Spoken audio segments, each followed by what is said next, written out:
Հասցնել ամեն ինչ 24 ժամում։ Մենք ունեինք ընդամենը 1 օր ամբողջությամբ տեսնելու Լյուքսեմբուրգը։ Մարտահրավերն ընդունված է։ Պարզվեց, որ դա անելն այնքան էլ դժվար չէր։ Գրեթե բոլոր տեսարժան վայրերը իրար շատ մոտ էին գտնվում ու համարյա թե բոլորը անցանք ոտքով։ Լյուքսեմբուրգը փոքրիկ երկիր է, բայց նրա մայրաքաղաքը ստիպում է սիրահարվել հենց առաջին հայացքից։ Մենք եկել էինք ընդամենը 1 օրով, բայց հասցրեցինք տեսնել բոլոր ամենաթոփ վայրերը եւ նույնիսկ հնչեցնել Արնո Բաբաջանյան Գյոմ II հրապարակում։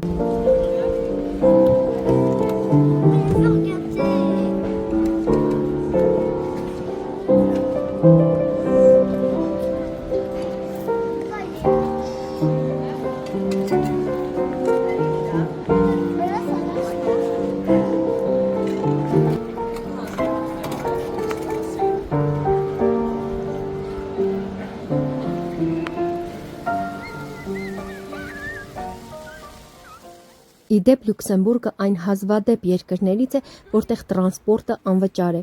Այո, ճիշտ լսեցիք, անվճար, եւ երկրի բնակիչների եւ զբոսաշրջիկների համար, ինչն ավելի է հեշտացնում ձեր ճամփորդությունը այս երկրում։ Պահպանեք պատրաստի երթուղին, եթե դուք եք պլանավորում ձեր ուղևորությունը։ Այն կթողնեմ ներքևում։